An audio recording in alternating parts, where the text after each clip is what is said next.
अस्सलामुअलैकुम। First year biology का पहला चैप्टर है द बायोलॉजी। उसका आज हम जो टॉपिक पढ़ेंगे वो है फाइलेटिक लिनिएज, जो पेज नंबर 9 पर मौजूद है।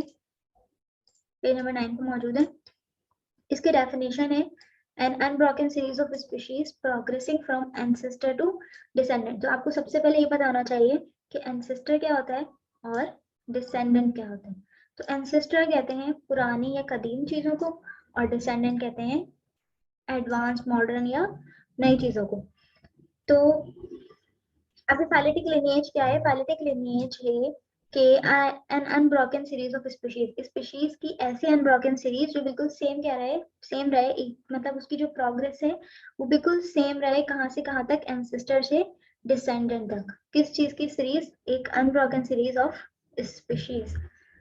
फॉर एग्जाम्पल कि हम सबको पता है कि अगर हम देखें एनिमल्स, तो एनिमल्स की जो सबसे एडवांस चीज आती है वो है मैमल्स या तो फिर मैन। हल्के से देखते हैं कि जो एनिमल्स हैं उनकी सबसे एडवांस क्या है? मैमल्स या तो फिर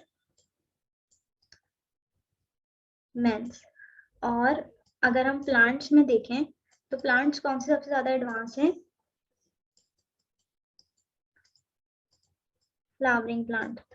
तो प्लांट में जो सबसे ज्यादा एडवांस है वो है फ्लावरिंग प्लांट, जिनको हम एंजियोस्पर्म भी कहते हैं।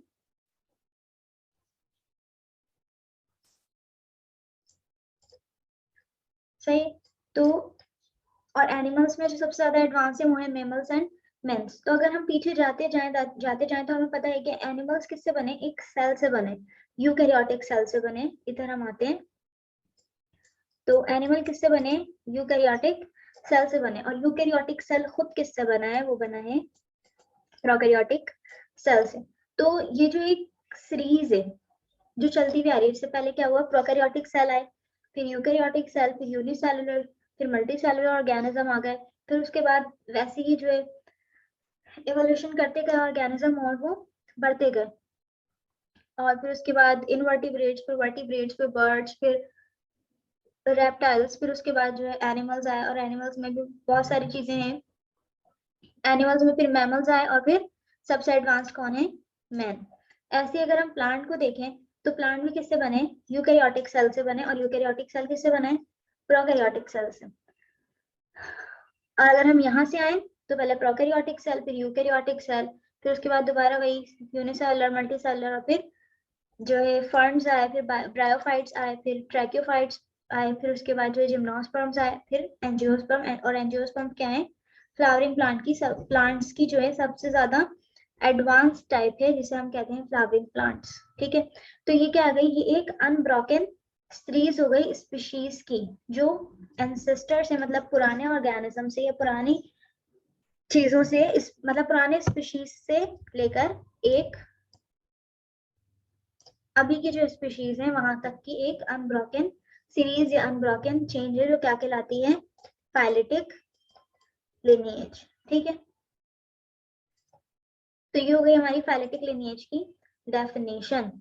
ये लिखा हुआ है कि लिविंग ऑर्गेनिज्म जो है वो क्या हुए? ग्रेजुअली फॉर्म हुए। पॉपुलेशन जो है उनकी वो क्या हुई है? ग्रेजुअली फॉर्म हुई है कुछ पीरियड के बाद, कुछ डिफरेंट पीरियड के बाद, थ्रू द किस प्रोसेस के जरिए? Through the process of evolution.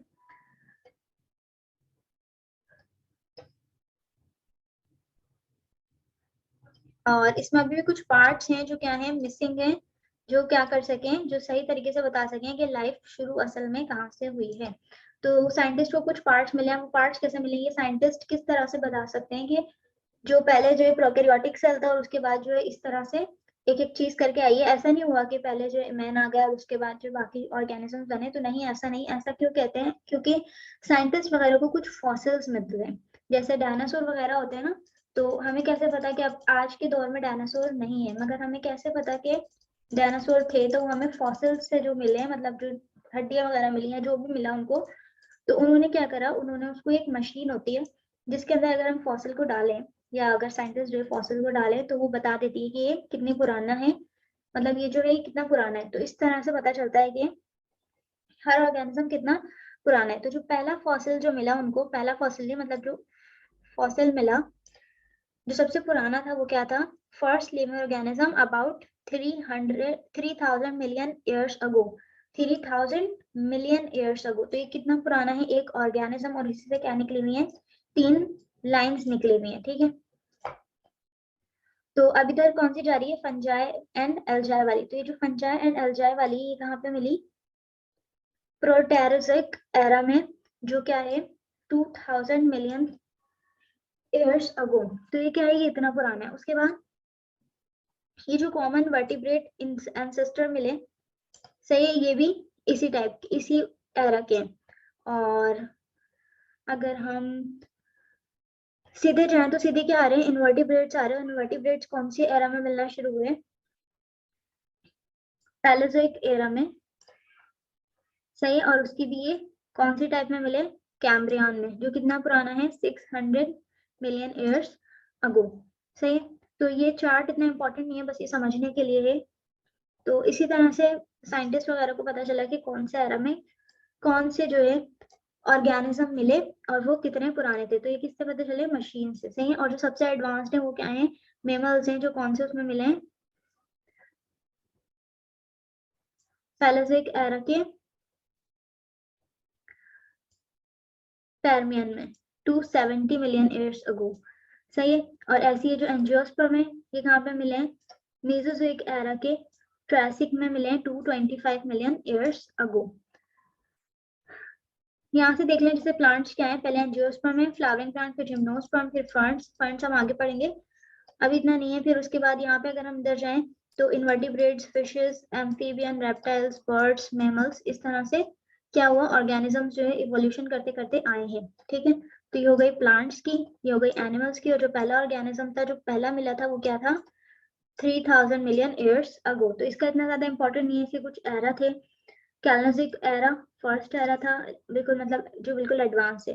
फिर मेसोजोइक एरा है, फिर पैलेयोजिक एरा है, और फिर प्रोटेरोजिक एरा है। तो ये 4 एरा है, 1 2 3 एंड 4। तो ये चार्ट इतना इंपॉर्टेंट नहीं है, बस समझने के लिए है। तो ये ठीक है। इसके बाद इसके ऊपर कुछ बातें हैं वो देख लेते हैं कि living world in time. The first living form were simple unicellular organism. जो पहला ऑर्गेनिज्म था वो क्या था? यूनिसेलर और सिंपल था, बिल्कुल। तो ये किस तरह से पता चला गया? Another query to some mind what is this organism present. तो ये वही क्वेश्चन है कि किस तरह से पता चला कि जो है ना कौन सा ऑर्गेनिज्म इस सदी का है या इतना पुराना है, और पहले छोटे ऑर्गेनिजम्स क्यों आए, बाद में बड़े क्यों आए। तो ये किससे पता चला? Study of fossils. फॉसिल्स की स्टडी के बाद पता चला कि हमें हर जगह पे कहीं ना कहीं पे क्या मिलते हैं साइंटिस्ट को? फॉसिल्स वगैरह मिलते हैं किसी ना किसी ऑर्गेनिज्म के। तो फिर उसकी एज ऑफ फॉसिल्स को किस तरह से मेजर करते हैं? नंबर ऑफ टेक्निक्स, उनके पास कोई टेक्निक्स होती हैं, कुछ मशीन्स होती हैं जिनकी वजह से, जिनके थ्रू करते हैं। Through these techniques it has been discovered that fossils of different group of organism have different age. तो फॉसिल्स को जब हम टेक्निक की मदद से पता कर सकते हैं कि वो कौन से ग्रुप ऑफ ऑर्गेनिज्म का है, और दूसरी बात कि उसकी एज क्या है। Supporting the concept that different organism arise in different geological time, ठीक है। तो ये बात किससे पता चली? ये फॉसिल्स से हमें सब कुछ पता चला, फॉसिल्स की स्टडी से पता चला। तो इसमें इतना कुछ खास नहीं है, बस यही था कुछ समझने का थोड़ा बहुत। उसके बाद है लिविंग वर्ल्ड इन स्पेस। यहाँ पे कुछ बातें हैं करने की जो थोड़ी सी इंपॉर्टेंट हैं। यहाँ पे ये बताना था कि ये लिविंग ऑर्गेनिज्म जो होते हैं ना, मेजॉरिटी ऑफ लिविंग ऑर्गेनिज्म, वो क्या करते हैं? वो आपस में एक दूसरे के साथ मिलजुल के रहते हैं, एक दूसरे के ऊपर डिपेंडेंट होते हैं, ठीक है। तो ये वाली जो टाइप होती है जहाँ पे एक लिविंग ऑर्गेनिज्म दूसरे लिविंग ऑर्गेनिज्म के साथ रह रहा होता है, ये क्या होती है? इसको क्या कहते हैं? सिम्बायोसिस, ठीक है। तो सिम्बायोसिस में भी 3 टाइप्स आती हैं, कॉमनसेलिज्म, म्यूचुअलिज्म एंड पैरासिटिज्म। और इसके अलावा और भी आती है, यहाँ पे आपकी सिर्फ ये 3 मेंशन है, और यही 3 आपको समझाने की हैं जो आपके एमसीक्यू के हवाले से या डेफिनेशन के हवाले से जो है इंपॉर्टेंट है, पेपर में आती है। तो बस ऐसे ऑर्गेनिज्म जो क्या करें, जो आपस में मिलके रहें कि as free living form, but those who fail to do so have developed way of interactive life. बहुत सारे ऑर्गेनिज्म क्या है, वो क्या करते हैं? फ्री लिविंग कर रहे होते हैं, खुद अपना उससे रह रहे होते हैं, मगर बहुत सारे ऑर्गेनिज्म ऐसे हैं जो क्या करते हैं, जो ये काम नहीं कर पाते, तो फिर क्या करते हैं, वो एक दूसरे से मिलजुल कर रहते हैं। ठीक है, तो एक दूसरे से मिलजुल कर रहने की भी लिविंग ऑर्गेनिज्म की कुछ टाइप्स हैं, तो उसको क्या कहते हैं, पहले सिम्बायोसिस कहते हैं। तो इसमें जो टाइप है म्यूचुअलिज्म, तो म्यूचुअलिज्म में जब भी दो ऑर्गेनिज्म एक दूसरे के साथ रहते हैं, तो वो दोनों क्या कर रहे होते हैं, एक दूसरे को फायदा पहुंचा रहे होते हैं। मतलब दो ऑर्गेनिज्म साथ रह रहे हैं और दोनों को एक दूसरे के साथ रहने में क्या होगा, फायदा होगा। फिर है कॉमेंसलिज्म। अब कॉमेंसलिज्म में क्या होता है कि जब दो ऑर्गेनिज्म आपस में साथ रहते हैं, तो उनमें से एक को फायदा होता है और एक को कुछ भी नहीं होता, ना नुकसान होता है और ना ही फायदा होता है। तो इसकी एग्जाम्पल है, जैसे कि एक प्लांट है, एक स्ट्रॉन्ग प्लांट है, अगर यहाँ देखें तो जैसे कि एक स्ट्रॉन्ग क्या है, ये प्लांट है, ठीक है, बहुत स्ट्रॉन्ग है ये। अब क्या है, यहाँ पे एक क्या निकल रही है, एक इसके ऊपर से एक इसकी शाख निकल रही है। ठीक है, तो अब ये जो शाख है, इसके होने या ना होने से इसको ना फायदा होगा और ना ही नुकसान होगा, लेकिन ये वाली जो शाख है, इसको क्या होगा, इसको इससे सपोर्ट मिल रही है, तो इसको क्या हो रहा है, फायदा हो रहा है। तो ये क्या है, कॉमेंसलिज्म, मतलब कि इस वाले शाख को इसके साथ से फायदा हो रहा है, लेकिन अगर हम इसको रिमूव कर दें, अगर हम इसको रिमूव कर दें तो इसको कोई भी फर्क नहीं पड़ेगा। तो ये कौन सी टाइप है, कॉमेंसलिज्म। ठीक है, अब है पैरासिटिज्म। पैरासिटिज्म में क्या होता है, ऑर्गेनिज्म, जब दो ऑर्गेनिज्म आपस में रहते हैं, तो उनमें से एक ऑर्गेनिज्म को फायदा होता है और दूसरे को नुकसान होता है। ठीक है, तो ये वाली टाइप क्या कहलाती है, पैरासिटिज्म। बस इसके टॉपिक में यही था, यही तीन टाइप्स थी। आई होप कि आप लोग को समझ आया होगा, और बस याद रखिएगा कि जो सिम्बायोसिस है उसकी बहुत सारी टाइप्स है, लेकिन यहाँ पे जो है बस यही तीन मेंशन है। तो म्यूचुअलिज्म में दोनों ऑर्गेनिज्म को क्या होगा, एक दूसरे का फायदा होगा एक दूसरे के साथ रहने से। कॉमेंसलिज्म में एक के साथ रहने से, दो के साथ रहने से एक को फायदा होगा और एक को कुछ भी नहीं होगा, ना फायदा होगा ना नुकसान। लेकिन पैरासिटिज्म में क्या होगा, नुकसान होगा। तो अपना ख्याल रखिएगा, अल्लाह हाफिज।